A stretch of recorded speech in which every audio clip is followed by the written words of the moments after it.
My family kicked me out on my birthday after I refused to pay my brother's $100,000 debt. So I walked away, blew up their reputation with one email. "Happy birthday, Liam," my mother began, her voice upbeat and phony, as if she hadn't just guilt-tripped me an hour before for not volunteering to pay off John's vehicle loan. I sat at the end of the dining table, a slice of store-bought cake in front of me, and half-melted wax dripped from a crooked 30 candle. My father slouched across from me, one arm lazily stretched over the chair and the other holding a beer. My brother John, 28, unemployed and evidently averse to responsibilities, was scrolling through his phone with one hand while messaging with the other, using his new iPhone, which I had purchased. So I said, clearing my throat. My heart was racing, but I tried to remain calm. "We need to talk about the money." Dad grunted. Mom blinked. John did not look up. "I can't keep covering everything," I admitted. "I'm trying to build a future for myself.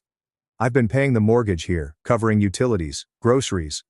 I paid off John's second DUI fine last year. I need to cut back." John looked up. "You're acting like it's charity." I stared at him. "It is." He laughed. "Wow, okay then." Dad leaned forward, eyes furrowed as if I had just offended the Pope. "Then start with your brother's six-figure debt. That's the real issue, isn't it?" Mom gave him a sideways look, as if she wished he hadn't said it aloud. John became quite still. "I'm not paying that," I replied quietly. "That's not my responsibility." The room got frigid. Nobody moved. Dad leaned back, his lips twisting into a scowl. "Well," she replied, "guess we know where you stand." When I returned from work the next day, my belongings, including my clothes, books, tools, and the laptop I used to freelance, were neatly arranged on the porch. The locks had changed. There was a note pinned to the door. "Consider what you done." That is all it said. I remained there for quite some time, marveling at my mother's handwriting, which was crisp, exact, and unmistakable. I did not knock. I did not yell. I did not cry. I took a big breath, grabbed my stuff, and walked away. I then scheduled the message. The following morning, everything changed. To understand how we ended up with a birthday eviction and a note that felt like a slap, you have to go back 10 years. I was 20 years old when John totaled his first car. Of course they were drunk. Mom cried. Dad screamed.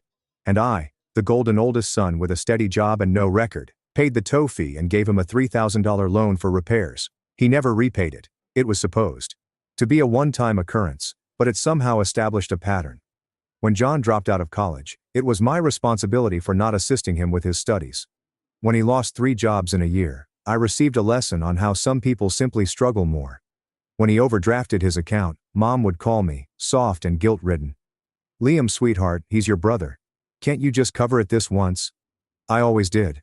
I paid the rent when John was evicted.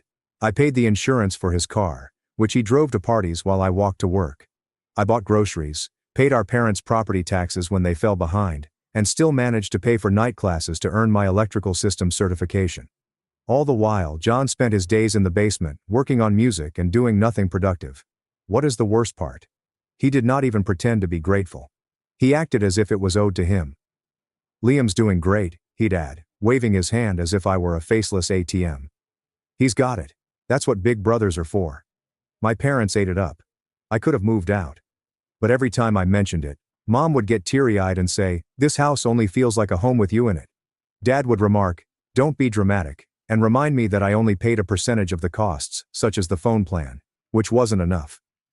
"What about John?" He'd smirk and say, "Why leave when you've got it so good?" Yes, I had it nice. I was working 60-hour weeks and barely seeing daylight, while my brother borrowed money from me to buy new headphones. I was skipping lunch to save money, while Dad used my paycheck to repair the air conditioner and encouraged me to be thankful I didn't have to deal with a landlord. It all boiled over 2 months before my birthday.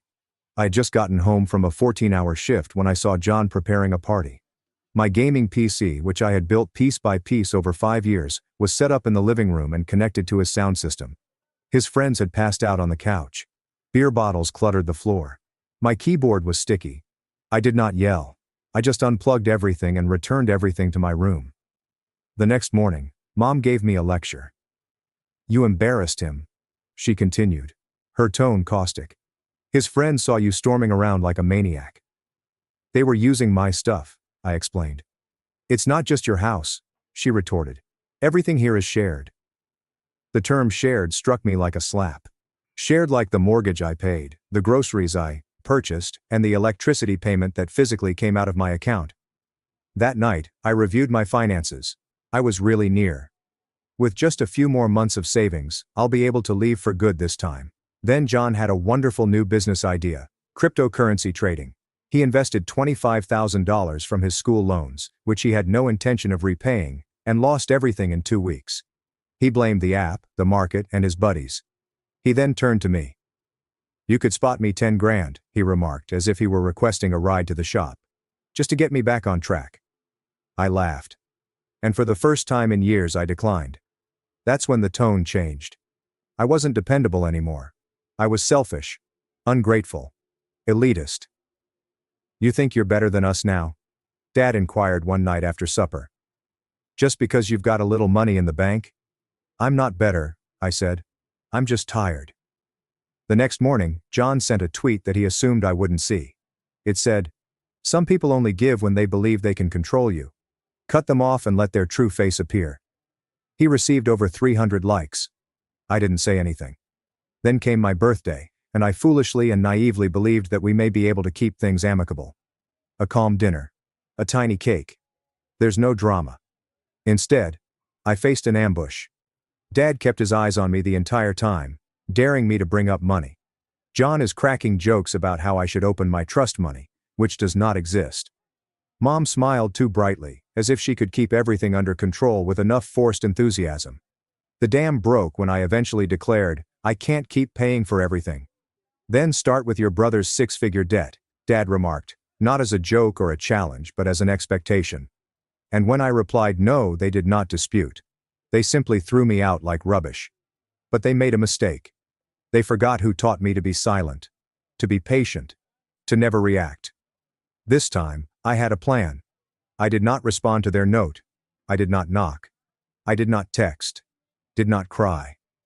I just scooped up my things, threw what I could into the back seat of my old Toyota, and drove to the cheapest motel I could find. One of those wayside motels where the air smelled like cigarettes and the vending machine ate your money without hesitation. I sat at the edge of the bed, the note still crumpled in my fist. "Consider what you did." I did. I thought long and hard. Then I scheduled the message. See, throughout the years, I've learned a few things, one of which is that each family has its own tale, or folklore that they tell themselves. Ours went like this. Liam is dependable. Liam is always helpful. Liam always shows up. And because he always shows up, we can do whatever we like. They had no idea I'd been recording everything for the past 2 years, including every Venmo request, invoice, transfer, every time I helped someone out. I saved the receipt. Every passive-aggressive message, every guilt trip, every time they stated, "You're being dramatic," when I begged for boundaries was recorded, saved, and dated. Then there was the letter I wrote months ago, before my birthday, when I first considered leaving. It was not a farewell letter. It was a confession about everything. How I paid off my second mortgage without informing them since the bank called me, not them. How I discovered John had stolen my identity to apply for a $15,000 personal loan, which was denied, thank God, but the inquiry remained on my credit report. How my parents knew and advised me not to seek charges. "Family sticks together," they remarked. I was stuck. Until I did not. That morning, after I was kicked out of the house I had paid for, I hit send. I didn't simply send it to them. I forwarded it to our entire family. My godmother in Tampa, Uncle Rob in New Jersey, my mother's relatives, my father's siblings, their church group, and everyone else. Along with the receipts, screenshots, bank records, text messaging, vocal recordings, everything is properly ordered. I even attached a spreadsheet titled, "What Liam Actually Paid For." It became viral within our family in less than an hour. By lunchtime, my phone had 26 missed calls from Mom and 8 from Dad. John did not call. He sent one text message. "You didn't have to do that." It was frigid. I didn't respond. At 12:37 p.m., my Aunt Sylvia, whom I hadn't seen in years, sent me this message. "Good for you. I've always known they were using you. I'm proud of you, honey." Then came the fallout. Apparently, my parents' reputation in their small suburban bubble meant more to them than I realized. The picture of the ideal, close-knit, morally upright family was destroyed. People began asking questions. Why was Liam paying the bills while John was on vacation? Why did the note on the door resemble something from a Lifetime movie? Why did John get new headphones, footwear and tattoos while unemployed? Why did Liam reside in the basement as if he were a tenant, despite paying for everything? Dad tried spinning it. We were giving him structure, he informed a relative. It was all agreed upon. Wrong move. I had attached a recording from the night they kicked me out. I'd been recording with my phone, which I had placed into my jacket pocket before supper. The voice note was very clear. Dad. Then start with your brother's debts. Me. I am not paying that. Dad. Now get out. Mom. Consider what you did. They could not spin that. The kicker? I also reported a stolen identity case. I'd let it slide the first time. No more. When the police arrived at the house to question John about the bogus loan attempt, things became heated. A neighbor captured everything on video. Angry voices, a slammed door, and John ranting something about how he deserved a break. Someone, perhaps my mother, yelled, "We told you not to make this worse." That clip was shared on the local neighborhood Facebook group, and just like that, the family that used to gossip about other people's dramas became front-page news. I didn't see it happen. I was too busy moving into my new downtown apartment, a one-bedroom above a flower shop. Quiet. Sunlight in the morning. A kitchen that did not smell of previous disputes. I paid the deposit with money that I should have saved all along. That night, I sat on the couch with no TV, only my laptop and some takeout, and watched the madness develop from afar. They tried calling me again. Dozens of times. When I did not respond, Mom showed up at my workplace. She waited in the lobby, her eyes red, carrying a Tupperware of my favorite dish as if it had been used for years. I met her outside. She opened her mouth, but I interrupted her. "I'm not coming back," I explained. "Calm, even cold, Liam," she murmured. "You're tearing this family apart." I laughed. "No," I replied. "I just stopped holding it together." She flinched. And for once, I did not feel guilty. That was the moment everything changed. Not only the familial dynamic. I could finally see them clearly. Not like powerless parents. Not as a struggling brother. But as people who had made decisions repeatedly, they were now experiencing the repercussions. It's strange how silence can seem louder than screaming. For the first time in my life, I wasn't woken up by the sound of John's music rattling the drywall, or Dad throwing a tantrum while wearing a polo shirt. I wasn't avoiding Mom's passive-aggressive moods, waiting for the next emotional minefield. Instead, I experienced quiet. In the morning, I made coffee without checking to see if someone had used the last of the milk. I could leave my wallet on the counter without worrying that it would go gone. I wasn't required to justify every purchase, boundary, or breath. Nobody asked for money. Nobody requested explanations. Nobody texted me just to manipulate me. It was unsettling at first. I kept expecting the silence to cease, as if I'd walk in the door and find John sprawled on my couch, shoes on the cushions, begging if I could locate him again. But they never arrived. The calls did not stop at first. Mom left lengthy voicemails, her voice weak and laced with guilt. "Liam, this isn't you. You've always been the strong one, the helper. Please don't let pride ruin our family." Dad sent only one text message. "You should be proud of yourself." I did not respond. Eventually the communications slowed and ceased. 3 weeks after moving out, I received a letter. Handwritten. From John. It was surprisingly brief. "I am aware that I made a mistake. I was only doing what they always allowed me to do. But now everything has turned against me. Mom and Dad are in a mess. Nobody talks to us anymore. You blew everything apart. I hope it was worth it. No apologies. Only blame." That explained all I needed to know. I didn't respond. Instead, I set to work restoring what they attempted to take from me. I signed up for a coding boot camp, which I'd wanted to do for years but had put off because we need help with the bills this month. I began freelancing in the evenings, saving for the future I desired, not the one they forced me to fund. I found genuine friends. People who asked for nothing except honesty. People who were more concerned with who I was than with how much money I made. I joined a local climbing gym. I rediscovered my affinity for movement and risk. For pushing myself on my own terms. Not hauling people who refused to move. Therapy was also helpful. It turns out that years of being the fixer leave unseen marks. My therapist referred to it as parentification, which occurs when a youngster is expected to act emotionally and financially like an adult. She helped me realize that I was never selfish. I was fatigued. Meanwhile, in the old house, they imploded. Mom needed to go back to work. She despised it. She'd spent the last decade playing home manager with someone else's money. Mine. Dad began drinking more. He apparently got into a heated argument with a neighbor who inquired about Liam's circumstances. According to what I've heard, John has finally landed a job at the gas station. It lasted for 6 days. He then blamed the manager, as he always does. Extended relatives withdrew. They had seen too much. I heard too much. The evidence did not support the myth of our happy little family, and I didn't care. For the first time in my life, I wasn't attempting to repair it. I did not go to Thanksgiving. I spent it with a friend's family, who joked at the dinner table rather than walking on eggshells. I brought pies. They called me family, and they meant it. At Christmas, I received a card from my godmother. Inside was a brief note. You deserved better. And you finally claimed it. I am proud of you. I sobbed while reading it. Not because I was sad, because for the first time, I felt understood. You know what happens after you start fire? In your previous life? Nothing. There are no big explosions. No last-minute reconciliations.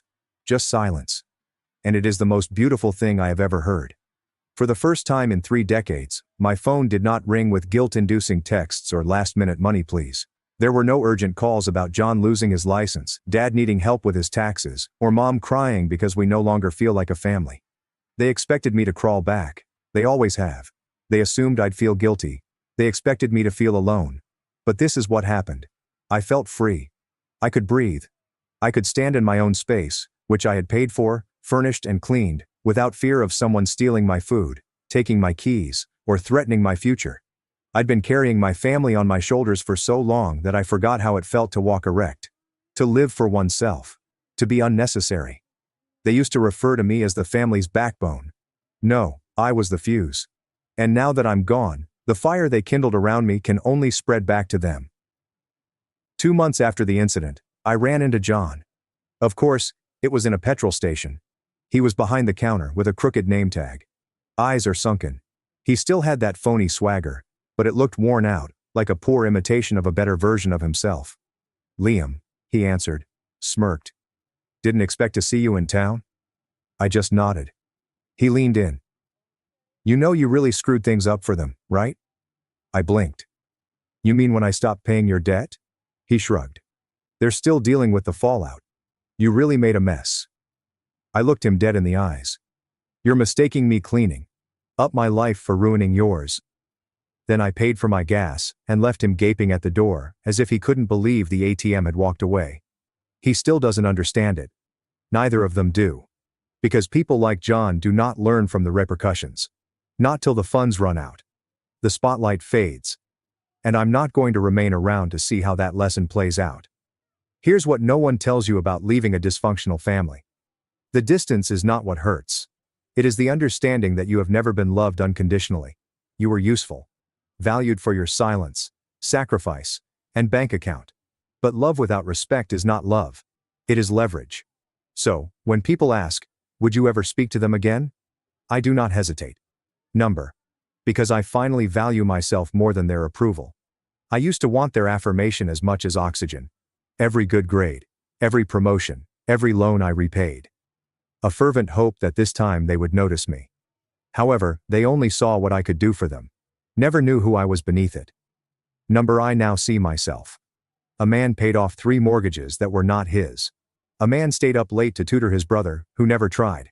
A man who kept the lights on in a home that always made him feel like a visitor.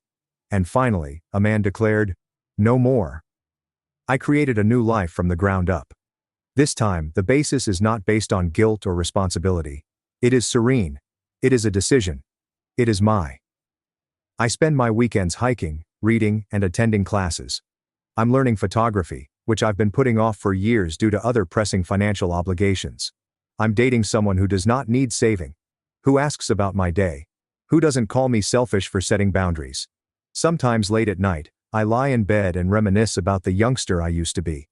The one who walked gingerly through his own home. Who handed over his paycheck in a ritualistic manner. who believed that if he worked hard enough, they would love him the proper way. And I whisper, you got out. You made it. You don't owe them silence anymore. Let them chatter. Allow them to twist the story. Let them label me ungrateful, theatrical, and cold. Because here's the truth they'll never speak in public. Without me, their system failed. Their falsehoods were ineffective without me. Without me, the truth eventually emerged. Loud. Raw. Undeniable. And I didn't even need to yell. I just walked away. And occasionally, the quietest act of disobedience is keeping the door locked.